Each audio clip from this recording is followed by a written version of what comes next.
So good morning students. आज आपका current electricity chapter का जो लास्ट पार्ट है कंटिन्यू करने के लिए हम लोग जा रहे हैं। आपको लास्ट क्लास में मैंने क्या पढ़ाया था? आपको मैंने पढ़ाया था किरचॉफ्स लॉ के ऊपर। आज की क्लास में हम लोग क्या पढ़ेंगे? पोटेंशियोमीटर। किसके ऊपर पढ़ेंगे? पोटेंशियोमीटर। सो देखते हैं क्या है। तो potentiometer is a device use to measure an unknown EMF और पोटेंशियल डिफरेंस एक्यूरेटली। क्या करता है पोटेंशियोमीटर? मतलब देखो, इसी करंट इलेक्ट्रिसिटी चैप्टर में एक डिवाइस आप लोग का आएगा पोटेंशियोमीटर। इसके बाद भी और एक डिवाइस आएगा, वो है मीटर ब्रिज। बट पहले आप लोग समझ लीजिए कि पोटेंशियोमीटर क्या होता है। तो पोटेंशियोमीटर क्या होता है? ये एक अननोन ईएमएफ, एक सर्किट के अंदर अगर एक कोई अननोन ईएमएफ है या कोई पोटेंशियल डिफरेंस है, उसको एक्यूरेटली क्या करता है? मेजर करता है। क्या करता है? मेजर करता है।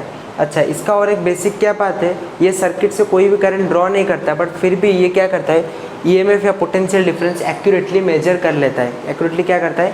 मेजर कर लेता है। सो देखिए, अभी आप लोग देख सकते हैं इस डायग्राम, ये जो डायग्राम है, इस डायग्राम को आप लोग पहले नोट कर लीजिए। पोटेंशियोमीटर का एक बेसिक डायग्राम है। तो इसमें क्या है? इसमें क्या है देख सकते हैं, ये एक सर्किट है, एक सर्किट वायर है ए से बी तक। ए से बी तक कैसे कनेक्ट किया हूँ मैं? वुडन ब्लॉक से। देखिए, ये सब वुडन ब्लॉक से मैंने कनेक्ट किया हूँ। वुडन ब्लॉक से वायर कैसे कनेक्ट किया है? कॉपर स्ट्रिप से कनेक्टेड किया गया है। समझ में आ रहा है कि नहीं आ रहा है? तो देखिए, यहाँ पर एक पोटेंशियल है। तो इस पोटेंशियल से यहाँ पर एक जॉकी को क्या किया है? कनेक्टेड किया गया है। तो इधर से ए पॉइंट से यहाँ पर क्या है? बैटरी आ रहा है। यहाँ पर क्या आ रहा है आपका? यहाँ पर क्या आ रहा है आपका? कनेक्शन। जो आपका मतलब क्या आ रहा है? जो स्विच आ रहा है आपका। स्विच के बाद नीचे क्या आ गया आपका? रियोस्टेट। क्या आ गया आपका? रियोस्टेट। तो देखिए, इस रियोस्टेट को यहाँ पर बी पॉइंट से हम लोग कनेक्ट किए। तो यहाँ पर क्या होता है इस सर्किट के अंदर? ये क्या है? पोटेंशियोमीटर के आइडियल वोल्टमीटर बोलते हैं, इसलिए हम लोग यहाँ पर वी लिए। तो आइडियल वोल्टमीटर मतलब ये क्या करता है? एक्यूरेटली क्या करता है? मेजर करता है विदाउट सर्किट से कोई भी करंट ड्रॉ ना करके। तो वो क्या करता है? मेजर कर लेता है। तो यहाँ पर क्या बेसिक बात है इसका कंस्ट्रक्शन का, ये कि यहाँ पर हम लोग कोई भी करंट अगर हम लोग क्या करेंगे? अप्लाई करेंगे या उसको ड्रॉ करेंगे, तो यहाँ पर क्या आएगा? इसके ये करंट मतलब इस ए बी सर्किट के अंदर जाने से इधर क्या आएगा? एक पोटेंशियल ड्रॉप आएगा। क्या आएगा? एक पोटेंशियल ड्रॉप आएगा। तो पोटेंशियल ड्रॉप जो भी आएगा, इधर नीचे स्केल है, ये स्केल क्या होगा? इस स्केल में क्या आएगा? रीडिंग आएगा। रीडिंग कैसा आएगा? हमारा जो ऊपर का जो जॉकी है वो क्या करेगा? मूवमेंट देगा। मूवमेंट के अनुसार हम लोग को पता चलेगा इसके अंदर कितना पोटेंशियल है, इसके अंदर कितना पोटेंशियल हम लोग का मिलेगा, और कितना अननोन ईएमएफ है वो हम लोग को मिलेगा। इसके जैसा इसका मतलब बहुत सारा मतलब क्या है? इसका एप्लीकेशन है। बट एप्लीकेशन के जाने से पहले इसका जो बेसिक मतलब क्या है? प्रिंसिपल समझ लीजिए। तो बेसिक प्रिंसिपल जो कि मैं बोल रहा हूँ, the basic principal potentiometer is that when a constant current flows through a wire of uniform cross sectional area. क्या बोल रहा है?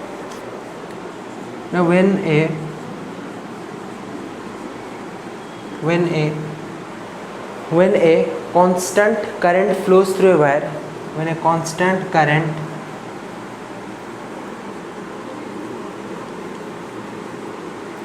flows through a, तो क्या बोला है? when a constant current flows through a wire, क्या बोला है? of uniform cross sectional area, of uniform cross sectional area। तो इसका जो बेसिक प्रिंसिपल है, ये कैसे काम हो रहा है? of uniform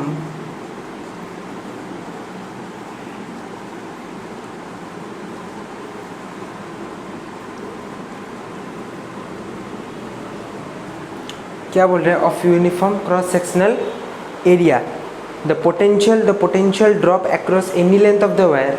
उससे क्या होगा? जैसे कि मैंने आपको बोला था, इसके अंदर कोई भी करंट मूवमेंट होने से इस वायर के अंदर क्या आएगा? पोटेंशियल ड्रॉप आएगा। Any point of the wire में किधर भी हम लोग का क्या मिलेगा? पोटेंशियल ड्रॉप आएगा। The potential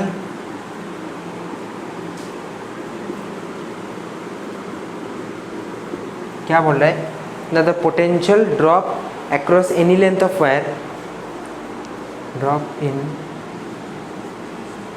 any part of wire is proportional to, क्या होगा? इसका वैल्यू प्रोपोर्शनल होगा इसके लेंथ के साथ। It's proportional to length. क्या बोल रहे हैं? किसके साथ होगा? It will be proportional to its length. The basic principle of potentiometer is that when a constant current flows through a wire of uniform cross sectional area, the potential drop across any length of the wire directly proportional to the length। इसके अंदर जितना potential drop आएगा वो किसके साथ expression होगा? Directly proportional होगा उसके लेंथ के साथ। डायरेक्टली प्रोपोर्शनल होगा उसके लेंथ के साथ। इसका मतलब मैं क्या बोल सकता हूँ? जैसे कि आप लोग को पता था V इक्वल टू क्या पता था? IR। V इक्वल टू आपको क्या पता था? IR। और I इंटू आप इसको R को लिख सकते हैं रो L बाई I इंटू आप क्या लिख सकते हैं? रो L बाई ए लिख सकते हैं। रो L बाई ए लिख सकते हैं ना। और हम लोग को ये भी पता है रो एल ए है, ये क्या है, कांस्टेंट है। रो एल ए क्या है, कांस्टेंट है। इसका एक एक्सप्रेशन आएगा, इसी से हम लोग को एक एक्सप्रेशन मिलेगा, कांस्टेंट इक्वल टू क्या है, rho L by, constant equal to हमारा क्या है, रो एल बाय। तो रो एल बाय ए को मैं चाहूँ तो पकड़ सकता हूँ, के पकड़ सकता हूँ, क्या पकड़ सकता हूँ, के वैल्यू पकड़ सकता हूँ। और हमारा जो मैं यहाँ पर क्या बोला कि रो आई और ए, एल तो कांस्टेंट नहीं आएगा ना, रो आई ए, इसको मैं क्या पकड़ूंगा, कांस्टेंट ले जाऊँगा इधर, रो आई ए, ये वाला एक्सप्रेशन आपको ऑलरेडी समझा चुका हूँ, रो आई ए। तो अगर हमारा क्या हो जाएगा, कांस्टेंट के हो जाएगा, और इक्वल टू मैं क्या लिख सकता हूँ, इधर मैं एक्सप्रेशन लिख सकता हूँ, वी इक्वल टू क्या लिख सकता हूँ, के एल, एल तो एल की जगह पर रहेगा, एंड के इक्वल टू हमारा क्या आ जाएगा, रो आई बाई ए, ये हमारा आ जाएगा क्या, कांस्टेंट वैल्यू। इधर हम लोग को मिल गया कांस्टेंट वैल्यू। और इसी एक्सप्रेशन को क्या बोलते हैं, ये जो, और इधर हम लोग मैं यहाँ पर लिख सकता हूँ K equal to V by L, K equal V by L, ये हमारा क्या है, पोटेंशियल ग्रेडियंट। यहाँ पर एक नया एक्सप्रेशन हम लोग को मिला, क्या मिला, पोटेंशियल ग्रेडियंट, ये हमारा नया एक्सप्रेशन हम लोग को मिला। तो इसको हम लोग क्या बोल सकते हैं, पोटेंशियल ग्रेडियंट हम लोग बोल सकते हैं। समझ में आया कि नहीं है। और इसका मतलब क्या आएगा, इसका ग्राफ कैसे आएगा, ग्राफिकल रिप्रेजेंटेशन। अगर के इक्वल टू यहाँ पर क्या है, वी बाई एल है, तो हम लोग कैसे ग्राफिकल रिप्रेजेंटेशन कर सकते हैं, ऐसे यहाँ पर क्या आ जाएगा, एल आ जाएगा, ऊपर क्या आ जाएगा, वी आएगा, ये ऑरिजिन। इधर मैं इसको ऐसे ग्राफिकल रिप्रेजेंटेशन कर सकता हूँ इसके फॉर्मूला को। तो पोटेंशियोमीटर से हम लोग क्या मिला, पोटेंशियल ग्रेडियंट, जो कि पोटेंशियोमीटर का बेसिक एक्सप्रेशन क्या है, करंट जितना फ्लो करेगा सर्किट के अंदर उतना कितना आएगा, पोटेंशियल ड्रॉप आएगा। जो पोटेंशियल ड्रॉप आएगा वो क्या रहेगा, डायरेक्टली प्रोपोर्शनल रहेगा उस सर्किट के लेंथ के साथ। तो ये हमारा क्या था, बेसिक पोटेंशियोमीटर का हमारा क्या था, डायग्राम था। तो इसके बाद हम लोग पढ़ेंगे इसी पोटेंशियोमीटर का एक एप्लीकेशन आता है, उसके ऊपर हम लोग पढ़ेंगे। तो पहले आप इसको नोट कर लीजिए। सो स्टूडेंट्स, अभी हम लोग देखेंगे कि पोटेंशियोमीटर का एक एप्लीकेशन है, जो क्या है, एप्लीकेशन है पोटेंशियोमीटर। इसमें क्या करना है, वही पोटेंशियोमीटर का कॉन्सेप्ट लेना है, बट हम लोग क्या करना है, कंपेयर करना है ईएमएफ पे टू प्राइमरी सेल, अलग अलग सेल है, एक ईएमएफ है E1, एक है ईएमएफ E2, दोनों प्राइमरी सेल को हम लोग को क्या करना है, कंपेयर करना है। तो देखिए इसको हम लोग कैसे करेंगे, बट इसको हम लोग पोटेंशियोमीटर में लेंगे, बट थोड़ा डिफरेंट वे में लेंगे। देखिए जैसे एक सर्किट है, तो सर्किट में आप लोग देख सकते हैं ये ईएमएफ, ये क्या है, प्लग है, ये है रियोस्टेट, ये सब मतलब जितना भी बेसिक चीज़ है तो आपको पता है। बट ये किसके साथ कनेक्टेड है, दो टर्मिनल के साथ कनेक्टेड है, जो दो टर्मिनल जाके दो प्लग के साथ अगेन कनेक्टेड है, जो कि ए एंड बी। एंड उसी प्लग को हमने कनेक्टेड किया है किसके ऊपर, एक हाई रेजिस्टेंस के साथ हम लोग ने क्या किया है, कनेक्ट किया है, जो कि आरबी है। क्योंकि यहाँ पर जो गैल्वेनोमीटर है, जो कि हम लोग को रीडिंग देगा, ये J1 एंड J2 को प्रोटेक्ट करने के लिए, समझ में आ रहा है कि नहीं यार, गैल्वेनोमीटर प्रोटेक्ट करने के लिए हम लोग क्या दिया है, एक हाई रेजिस्टेंस हम लोग ने पार्ट लिया है इधर, जो कि हमारे दो प्लग के साथ क्या है, कनेक्टेड है। तो यहाँ पर आपको पता है ये टर्मिनल E1 एंड E2, यहाँ पर दो नेगेटिव टर्मिनल, ये ए एंड बी के जो की है उसके साथ कनेक्टेड है, एंड ए एंड बी का जो की है वो जाके किसके साथ कनेक्टेड है, हाई रेजिस्टेंस के साथ कनेक्टेड है। वही हाई रेजिस्टेंस के साथ हम लोग को गैल्वेनोमीटर के पास हम लोग जा पा रहे हैं, जो कि हम लोग का दो जॉकी हम लोग का जो डिटेल में वैल्यू देगा, जो एक क्या है J1, एक क्या है J2। तो आपको ये बात भी पता है, जब हम लोग लेंगे हम लोग पहले क्या करेंगे, एक एक ईएमएफ को पार्ट लेंगे, एक एक ईएमएफ का हम लोग का जो फॉर्मूला हम लोग जानते हैं, जो कि पोटेंशियल ग्रेडियंट, उसके हिसाब से हम लोग लेंगे। तो आपको ये भी पता है, यहाँ पर एक है E1 है, यहाँ पर एक क्या है E2 है। तो जब मैं प्लग लूँगा, एक प्लग लूँगा A एंड C, जब प्लग A एंड C क्या करूँगा, इंसर्ट करूँगा, जब प्लग क्या करूँगा, as the plug is inserted between A and C the cell E gets introduce in the circuit. जब A एंड C देखिए, पहले देखिए ये प्लग क्या है, ये जो पहले हमारा जो क्या है, प्लग है, हम लोग A एंड C को क्या करेंगे, अगर इंसर्ट करेंगे तो यहाँ पर क्या इंट्रोड्यूस होगा, हम लोग को पहले मिलेगा E1 वैल्यू मिलेगा, हम लोग को क्या मिलेगा, E1 वैल्यू मिलेगा, जो कि गैल्वेनोमीटर से मुझे डायरेक्ट जाके रीडिंग मिलेगा। रीडिंग कहाँ पर मिलेगा, J1 जॉकी में मिलेगा। तो आपको ये बात पता है, एंड आपको ये बात भी पता है, ये A J1 के अंदर हम लोग डिस्टेंस कितना लेंगे, लेट A J1 के अंदर हम लोग डिस्टेंस लेंगे L1, A J1 के अंदर जो कि मेरा वैल्यू मुझे अभी चाहिए, उसके अंदर डिस्टेंस में कितना ले लूँगा, L1। तो आपको पता है, जब मैं E1 वाला जो EMF मैंने इंट्रोड्यूस करूँगा, ये दो हमारा जो की है, तो जो सर्किट है इंसर्ट करने के बाद A एंड C को, तो मुझे अभी एक नया पोटेंशियल ग्रेडियंट भी मिलेगा। तो आपको मैं जो कि बोला था, और पोटेंशियल ग्रेडियंट कितना आएगा, E1 इक्वल टू KL1, ये वही पोटेंशियल ग्रेडियंट फॉर्मूला है, और EMF equal to KL, but ये इसका क्या है, अभी यहाँ पर क्या ले लेते हैं हम लोग E1, एंड डिस्टेंस क्या ले लेंगे, A से J1 तक कितना लेंगे, L1। वैसे ही सेम पार्ट है, वही मैं B एंड C को क्या करूँगा, अगर कनेक्ट करूँगा, इंसर्ट करूँगा, वैसे मेरा क्या आएगा E2 इक्वल टू KL2, क्या आएगा E2 इक्वल टू KL2। वैसे हम लोग को ये बात भी पता है एंड इसका भी हम लोग डिस्टेंस कितना लेंगे, AZ2 इक्वल टू L2, वहीं A डिस्टेंस है यहाँ पर Z2 तक, यहाँ पर रीडिंग मिलेगा, उसको मैं क्या ले लूँगा AZ2 इक्वल टू L2। तो आपको ये भी पता है इसका पोटेंशियल ग्रेडियंट कितना आएगा, E2 equal to KL2, E1 equal to KL1, E2 equal to KL2। इसको अगर दोनों को मैं क्या करूँगा, रिलेट करूँगा तो E2 बाई क्या हो जाएगा, E1 equal to L2 by L1। और इसको मैं कैसे लिखूँगा, इन दोनों का अंदर मतलब जो रिलेशन या उसका एक्सप्रेशन जो आएगा, E2 equal to L2 by L1 into E1, E2 equal to L2 by L1 into E1। तो ये आपका था पोटेंशियोमीटर का जो एक्सप्रेशन कि अगर हम लोग दो प्राइमरी सेल को, दो में से पहले को E1 को इंट्रोड्यूस करेंगे, उसके बाद E2, उन दोनों का हम लोग कैसे कंपेयर करेंगे उसके पोटेंशियल ग्रेडियंट के फॉर्मूला की तरह। तो वो मैंने यहाँ पर सॉल्व कर लिया। तो ये वाला फॉर्मूला बहुत इंपॉर्टेंट है, इसको आप पहले नोट कर लीजिए। इसके बाद इसके सेकेंड एप्लीकेशन पर हम लोग जाएंगे। तो स्टूडेंट्स अभी देखिए आपका जो वही पोटेंशियोमीटर का सेकेंड एप्लीकेशन है उसके ऊपर, तो internal resistance of a primary cell by a potentiometer. तो एक पोटेंशियोमीटर में क्या कनेक्टेड है, एक प्राइमरी सेल जो कि मैंने आपको ऑलरेडी दिखा चुका है कैसे कंपेयर करते हैं दो प्राइमरी सेल को, बट उससे हम लोग को क्या निकालेंगे, इंटरनल रेजिस्टेंस का वैल्यू निकालना है। तो देखिए कैसे होता है, बहुत ही सिंपल है, सेम उसी टाइप का है। ये बैटरी है, ये क्या है, की है, ये आपको पता है रियोस्टेट, ये कनेक्टेड है, कनेक्टेड ए पॉइंट पे, ए पॉइंट से लास्ट आता है कहाँ पर, बी पॉइंट जाके आके रियोस्टेट पर कनेक्टेड है। समझ में? इस ए पॉइंट को मैं क्या करूँगा, इस ए पॉइंट को आप लोग यहाँ पर लेके यहाँ पर EMF ई पर कनेक्ट करेंगे। समझ में? कनेक्ट करने के बाद आपको क्या मिलेगा, इसको लेकर डायरेक्टली गाल्वेनोमीटर से कनेक्ट करना है। बट गाल्वेनोमीटर कनेक्ट करने से पहले मैंने आपको वही प्रोसेस बोला था, जैसे कि हाई रेजिस्टेंस बोर्ड में कनेक्ट करना चाहिए जो गाल्वेनोमीटर को प्रोटेक्ट करेगा। उसके साथ यहाँ पर एक क्या होगा, एक की होगा K2, एक की क्या होगा K2, यहाँ पर की क्या होगा K1।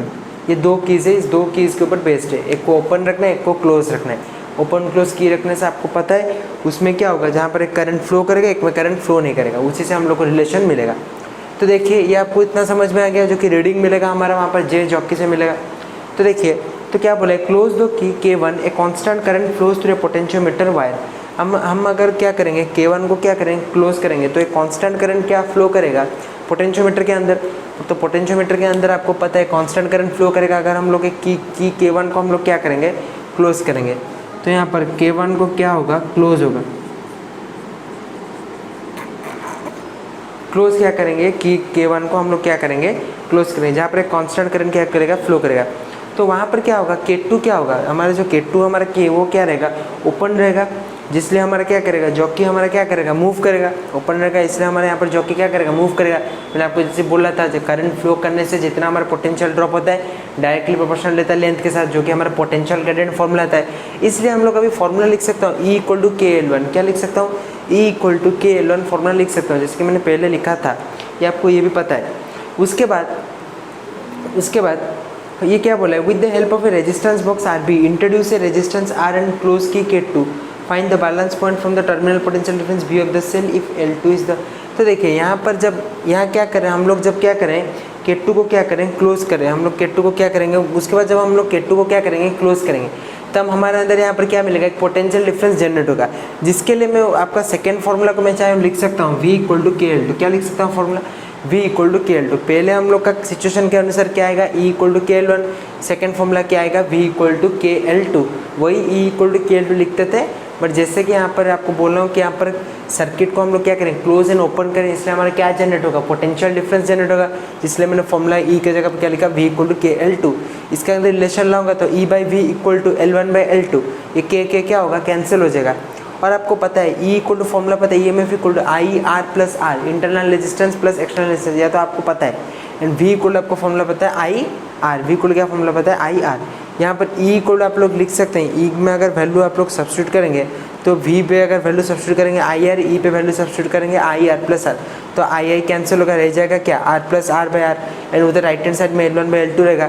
इस R plus R by R को लिख सकते हैं 1 plus R by R LCM में, और इक्वल टू क्या, L1 बाई L2। और इसको अगर रेसिप्रोकल कर लूँगा तो क्या हो जाएगा, R by R equal to L1 minus L2 by क्या हो जाएगा L2। अगर इसको माइनस कर लूँगा तो R इक्वल टू डायरेक्टली लिख सकता हूँ R into L1 minus L2 by L2। तो यहाँ पर मुझे इंटरनल रेजिस्टेंस का फॉर्मूला मिला, बट यूटिलाइज मैंने क्या किया, पोटेंशियोमीटर को मैंने यूटिलाइज यहाँ पर किया। इतना समझ में आया कि नहीं। तो ये आपका कुछ बेसिक्स था। इसके बाद आपका इसका मतलब कुछ मतलब और थोड़ा मतलब एक पार्ट है जो कि पोटेंशियोमीटर के पार्ट है। क्या है, सेंसिटिविटी ऑफ ए पोटेंशियोमीटर। क्या है, सेंसिटिविटी ऑफ ए पोटेंशियोमीटर। तो एक दो कंडीशन बोल रहा हूँ जिसके लिए एक पोटेंशियोमीटर कितना सेंसिटिव रहता है, मतलब हमको वैल्यू कितना शार्पली एक्यूरेटली मिलेगा, वो क्या कंडीशन है। तो आप लोग देख लीजिए। तो सेंसिटिविटी ऑफ पोटेंशियोमीटर, तो पोटेंशियोमीटर का सेंसिटिविटी क्या है। फर्स्ट पॉइंट सुनिए, it is capable of measuring very small potential difference. ये कहाँ पर जाके सेंसिटिव होगा, जहाँ पर ये कैपेबल रहेगा जितना भी स्मॉल पोटेंशियल डिफरेंस है उसको मेजर करने के लिए। If it shows a significant change in balancing length for a small change in potential difference being measure. मैंने आपको बोला हूँ जितना पोटेंशियल ड्रॉप होगा उसी के हिसाब से क्या होगा हमारा, उतना ही हम लोग का लेंथ डायरेक्टली प्रोपोर्शनली मिलेगा।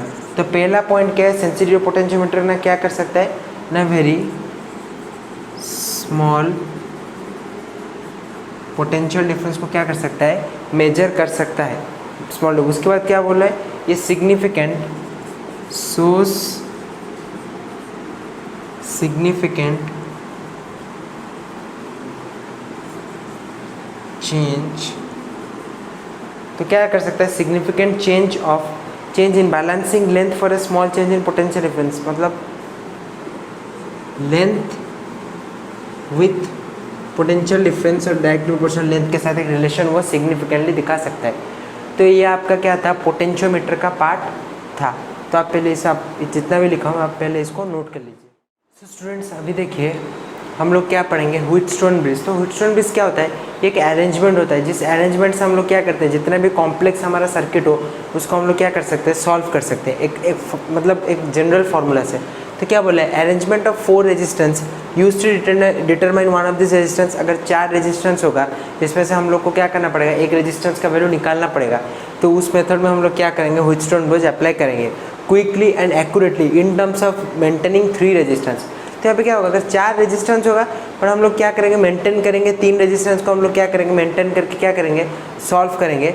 तो हम लोग क्या मिलेगा, हम लोग को मिलेगा व्हीटस्टोन ब्रिज का वैल्यू मिलेगा वहाँ पर। तो यहाँ पर क्या कंडीशन होना चाहिए, आप लोग देखिए इसका फॉर्मूला आएगा P/Q=R/S। मतलब क्या होना चाहिए, जैसे कि एक डायग्राम देखिए, इसी डायग्राम के ऊपर बेस्ड है, यहाँ पर एक रेजिस्टेंस, यहाँ पर रेजिस्टेंस, यहाँ पर रेजिस्टेंस, यहाँ पर रेजिस्टेंस, ये सब का अगर वैल्यू मुझे एवेल्यूएट करना हो, ये जितना भी है उसका अगर हम लोग क्या करना पड़ेगा, वैल्यू एवेल्यूएट करना हो, तो उसके लिए आप लोग को क्या करना पड़ेगा, व्हीटस्टोन ब्रिज अप्लाई करना पड़ेगा।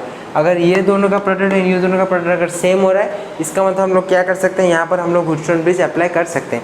और क्या होगा, व्हीटस्टोन ब्रिज में बीच में अगर कोई भी अगर रेजिस्टेंस है उसको हम लोग क्या कर सकते हैं, नेगलेक्ट कर सकते हैं। ये जो करंट है उसका वैल्यू हम लोग क्या कर सकते हैं, नेगलेक्ट कर सकते हैं या जीरो ले सकते हैं। तो यही फॉर्मूला आएगा P/Q=R/S। ये 4 रेजिस्टेंस P/Q अगर इसमें से अगर आपको क्या चाहिए, S का वैल्यू चाहिए, और क्या लिखेंगे आप लोग, P/Q×R। क्या लिखे, P/Q×R। तो ये डायरेक्टली आपको फॉर्मूला मिलेगा, आपको कुछ लंबा प्रोसेस इतना करना नहीं पड़ेगा, एक सिंपल प्रोसेस है, आप लोग को क्या मिल जाएगा, आंसर मिल जाएगा। देखिए यहाँ पर जैसे मैंने अरेंजमेंट किया है, इसको मैं प्रूफ कैसे करूँगा, किरचॉफ्स लॉ अप्लाई करके इसको मैं प्रूफ करूँगा। किरचॉफ्स लॉ कैसे अप्लाई करूँगा, देखिए यहाँ पर रेजिस्टेंस है P/Q/R, एस रेजिस्टेंस है, आपको किरचॉफ्स लॉ पता है। करंट मैंने यहाँ पर लिया I1 करंट, I2 करंट, यहाँ पर करंट में बीच में करंट कितना लिया हूँ, IG। ये क्या है, G फॉर क्या है, गैल्वानोमीटर। ये क्या है, गैल्वानोमीटर। यहाँ पर क्या आ जाएगा, तो यहाँ पर करंट कितना आएगा, I2 + IG, एंड यहाँ पर करंट माइनस हो जाएगा I1 - IG। ये आपको मैं कंप्लीटली किरचॉफ्स लॉ में समझाया हूँ, तो यहाँ पर आपको इजीली समझ में आएगा। और करंट में एक ही डायरेक्शन में लूँगा, यहाँ पर क्या लूँगा, क्लॉकवाइज लूँगा। क्लॉकवाइज मैंने मूवमेंट दिया है, आप लोग देख सकते हैं सर्किट के एरो मार्क से। इतना तो आपको समझ में आ रहा होगा। यहाँ पर लूप देखिए, तो आपको किरचॉफ्स लॉ कैसे सॉल्व करो, मुझे ये वाला फॉर्मूला निकालना है, जो अरेंजमेंट ऑफ 4 रेजिस्टेंस उसके ऊपर मुझे ये वाला फॉर्मूला निकालना है। कैसे निकालूंगा, किरचॉफ्स लॉ अप्लाई करके निकालूंगा। देखिए यहाँ पर लूप क्या है, ABDA का लूप आप लोग को कैसे पता है, करंट अगर इनवर्ड आउटवर्ड्स आपको पता है, तो कैसे कहाँ पर पॉजिटिव आता है, कैसे नेगेटिव आता है। यहाँ पर क्या आएगा, यहाँ पर उस तरफ गया तो क्या आएगा, I1P, यहाँ पर क्या आएगा, I1P प्लस यहाँ पर क्या आएगा, IGG, एक विदिन द डायरेक्शन के अंदर जा रहा है तो IGG होगा, माइनस ये वाला क्या हो जाएगा, I2R क्यों होगा, बिकॉज ये अगेंस्ट में जा रहा है। ये सब आपको ऑलरेडी पता है। मैं ये I1P एंड I1G ये सब क्यों ले रहा हूँ, क्योंकि ये क्या है, रेजिस्टेंस है, resistance in form of P है, तो इसलिए मैं फॉर्मूला ले रहा हूँ। इक्वल टू कितना आता है, सम ऑफ द वैल्यू कितना आता है, 0 आता है। उसके बाद मैं लूप लूँगा BCDB में भी आपको वही बात पता है, ये I1 IG ये करंट का वैल्यू, ये किसका रेजिस्टेंस के साथ जाएगा, Q के साथ गया है। माइनस क्या होगा, I2 + IG, बिकॉज अगेंस्ट में जा रहा है, क्या आएगा, S आएगा, minus I2 + IG S। And ये भी क्या जा रहा है, अगेंस्ट पे जा रहा है, इसलिए क्या होगा माइनस जी आई जी, माइनस क्या होगा जी आई जी इक्वल टू 0। तो ये लूप खत्म हो गया, ऊपर का लूप खत्म हो गया। आपको पता है अगर ऐसे कंडीशन होगा हम लोग क्या ले सकते हैं, जो आई जी वैल्यू जो बीच में जो वैल्यू को हम लोग क्या कर सकते हैं, नेग्लेक्ट कर सकते हैं। मतलब आई जी का वैल्यू मैं ले लूँगा 0। इसमें अगर आई जी अगर 0 हो जाएगा तो क्या निकलेगा, ओनली रह जाएगा I1P प्लस माइनस I2R। इसमें अगर आई जी 0 हो जाएगा तो क्या रह जाएगा, ओनली रह जाएगा, वहाँ पर क्या रहेगा I2 रहेगा। तो इसका फॉर्मूला क्या आएगा, अभी नेक्स्ट इक्वेशन में, इस दो इक्वेशन में अगर आई जी 0 वैल्यू पुट करूँगा, फॉर्मूला क्या निकलेगा, I1P minus I2R equal to 0, I1Q minus I2S equal to 0। इन दोनों को अगर मैं इक्वेट करूँगा कैंसिल करके, कितना निकलेगा answer, P/Q equal to R/S। कितना निकलेगा, P/Q इक्वल टू R/S। तो ये आपका फाइनल आंसर है। तो आप लोग ये वाला जो क्वेश्चन है, ये वाला क्वेश्चन को अच्छे से देख लीजिए एंड इसको क्या कर लीजिए, इसको नोट कर लीजिए। समझ में आ रहा है कि नहीं। तो आप लोग नेक्स्ट क्लास में मैं आपको पढ़ाऊँगा मीटर ब्रिज, जो कि आपका लास्ट है। अभी के लिए बस इतना ही लिख दीजिए, और जितना भी आपका मतलब डिस्क्रिप्शन में जो डाउट है वहाँ पर मेरा व्हाट्सअप नंबर, वहाँ पर आप लोग पूछ सकते हैं। So thanks for watching this video.